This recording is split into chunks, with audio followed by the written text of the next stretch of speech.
name's Michelle Eisenreich. I'm currently the executive producer for TV at DNEG Vancouver, and on First Man I was the visual effects producer. For the most part, my duties on First Man were to build the team and also assist in figuring out how exactly we were going to achieve the director's vision technically and resource-wise as well. Damien was very determined that visual effects were going to be captured in camera for First Man. And for a movie that, partially takes place in space, that was quite a challenge. And so we were involved from the very beginning in trying to figure out kind of the best approach to do that, and then working with the team throughout to make sure that we were as true to his vision and as true to the events of the time as we could be. One of the first things that we had to do was we had to create content for to be played back on set on a giant LED screen to have this kind of captured in-camera look that Damien was going for. And so from the time even before shooting began, we were creating 8 or 9 minute long sequences of shots through clouds and landing paths and orbiting the moon and all of that kind of material that could then be used on set. And then, of course, once we got into post, we were making adjustments to that, whether it was to replace backgrounds that were clamped because they got too bright or had shadows on the screen from on set, or if we were updating or changing the content of the material. But we were still able to retain a lot of the reflections and interactive lighting that we had gained from that early work that we used in camera on the screens. Right, I think there's two main things that you gain. One is that kind of complexity of capturing something through glass and in camera of reflections and interactive lighting that you can replicate in CG, but there's always a question of, does that look right? Does that look real? And when it's captured in camera, there's really no question as to what it would look like because it's there for you on the day. And I think the other part in the case of First Man was it became a very immersive experience for the actors. So instead of saying, oh, you're flying through space or you see the horizon or you're about to land on the moon or any of those things that you would necessarily say against a green screen or a blue screen, they were in these full-size replicas of the cockpits and on a gimbaled moving platform that was sitting in front of a giant screen that was filling their whole field of view. And so it really gave them kind of an immersive experience to act to as well. I think that there's certainly the opportunity to have a more immersive experience for the actors and potentially get a better performance. Obviously, actors are great, and they have to act against, nothing being there all the time. So it's certainly possible. It just gives that opportunity for them to feel in a more immersive environment from the start. Well, Damien had, at the beginning, a very clear idea of how he wanted each of the sequences to go, and had actually put together animatics mostly using archival footage. So we started out with a very true representation kind of what the views would be, and he didn't want to create any new camera angles or anything like that. He really wanted it to be representative of what would have been captured as if this was archival footage for what we were creating. And initially we started out with the process like we do with any visual effects project and taking it shot by shot from the animatic or the storyboard and saying, okay, what background do we need for this shot? And we'll add some handles and we'll do it one shot at a time. But it became clear pretty quickly that Damien didn't want to shoot that way either. He wanted to shoot it as one long sequence.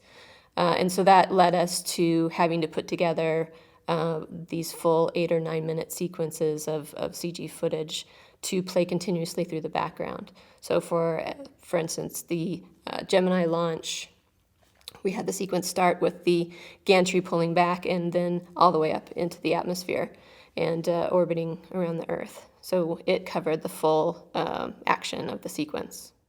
So there's several main areas. One is the opening scene, the X-15. And Damien really wanted the audience to start out feeling like they were in that cockpit And so we had POVs, and then we had craft-mounted views on the craft. And he didn't actually reveal the full X-15 until the end of the sequence after it had landed. So X-15 was a big sequence. The Gemini launch was a big sequence. The Apollo launch, of course, and then the orbit and landing on the moon. All of those sequences we provided before shooting began.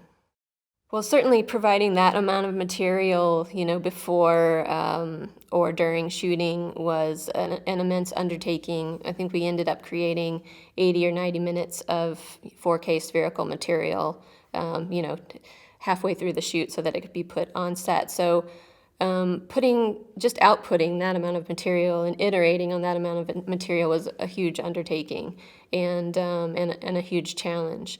The benefit of it in the end was that we could always go back to those scenes, and we had meta slates that we could reference and know if once shots were turned over to us in post exactly what section of the material was playing on the screen during that time.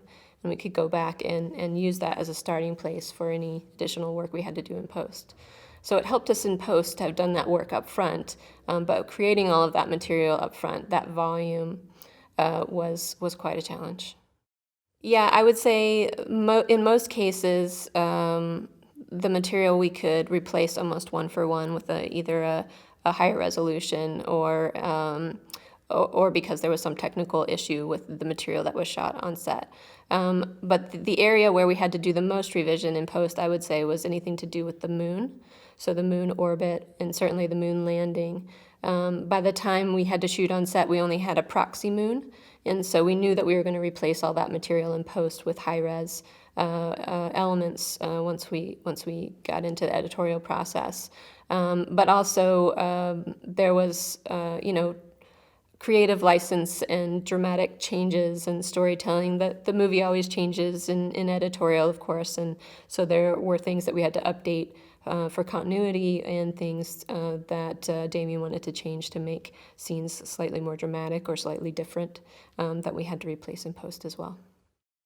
We were relying very heavily on the archival material, and in fact, we had full access to NASA's archive, and some of the engineering cameras that they used, we couldn't even play back the material because it was this 70 millimeter NASA military stock that doesn't exist anymore. So we found ways to look at that and to scan that, and so we were able to use material that, despite so many documentaries and so much material on the history of this time period, shots that may have not been seen before. And so it was a great window into that time and into that world, and also it was something that we used a lot in the film.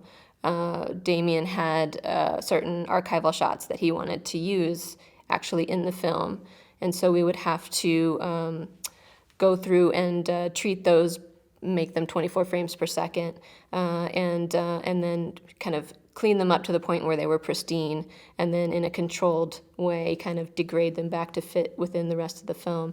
And in a lot of cases, the size of the frame didn't exactly work with the rest of the movie, and so we would be doing digital extensions to make the framing fit better in the movie. So matching effect simulations to clouds of smoke that were part of archival footage. And I think in a normal film, you would look at that archival footage as reference only, and you would recreate it from scratch because you would want to have that control. But that was not the case in this film. Damien was determined that we keep the fidelity of as much as possible from the actual archival footage, and so that's what we endeavored to do. TV has definitely gone through an evolution and is still going through an evolution now, and is changing quite drastically. And there's a lot of new venues for people to consume TV, a lot of new players that are creating TV content. When we say TV, it has this kind of connotation of what we think of as broadcast or cable or something like that, but really we're talking about episodic, and those can vary in scale quite drastically. And the demand for matching quality in episodic television these days is there's no quality difference between what's expected from film and what's expected from TV at this point. And so it's gotten quite challenging and also quite exciting, because it just broadens the amount of opportunities that we have to do new work and to do exciting new things, just more opportunities to try new things as well. And so it's an interesting time to be involved in television. And DNEG's been involved in television for several years now, but definitely recognized that this growth was happening. And so just last year decided to kind of globalize their TV team, which has led to opening TV availability in Canada as well as in London. Right, I think the most significant difference in managing a feature versus episodic is resourcing.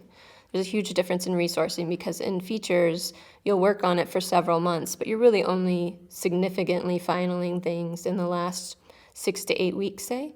And so that's when the big push is, because that's when you have to deliver, and that's when things have to be final. In episodic, because you're delivering throughout the entire schedule, you have to kind of more carefully resource to make sure that you have what you need to actually deliver at many different points throughout the schedule. And really the most intense part of an episodic schedule is usually in the middle, because that's where you have several episodes overlapping. And so the kind of peak of resourcing seems to happen kind of in the middle of the schedule for episodics, where you're receiving turnover on episodes, already in production on episodes, and also delivering episodes at the same time. I went to film school, and in film school, I got really interested in camera and editorial, as well as writing and kind of the creative process. So when I came out, I knew that I liked both the technical and the creative aspects of filmmaking, and I wasn't sure where exactly that was going to lead me. But when I moved to LA, I was kind of willing to take anything and see where it took me. And it just so happened that the first job that I got was at a small visual effects house. And I hadn't really thought about visual effects before. This was back in 2000, so it was kind of a new, growing industry at that time. And it turned out to be a really good fit, because it had that mix of technical and creative. And so I ended up staying and kind of growing in that same company, and became a visual effects producer, and eventually head of production. And I was mostly in feature film, but then did do a little bit of television in LA as well before moving to Vancouver and working for DNEG. Well, I certainly would attribute a lot of my growth in my career to kind of the first company I worked for, which was Hammerhead Productions. And the owners of that company really kind of took me under their wing and gave me kind of on-the-job training. And it was a great environment to kind of grow up career-wise, because I got to kind of touch everything. It was a smaller company, so you wear many hats. And, I was allowed to ask any questions or be part of any part of the process that I wanted to. And that gave me a great perspective and base for moving on from my career from there. So I certainly would attribute any mentorship to those guys for sure. And as far as advice, the advice I always tend to give is to be open to the possibilities that kind of come your way. And it may not be the exact thing that you think that you want to do, or the path you think you should go, but it can provide you a path that maybe you didn't know existed before. And that certainly happened with me for visual effects. And so that's my advice I give, is to kind of be open to the possibilities that come your way, and see what they might hold for you.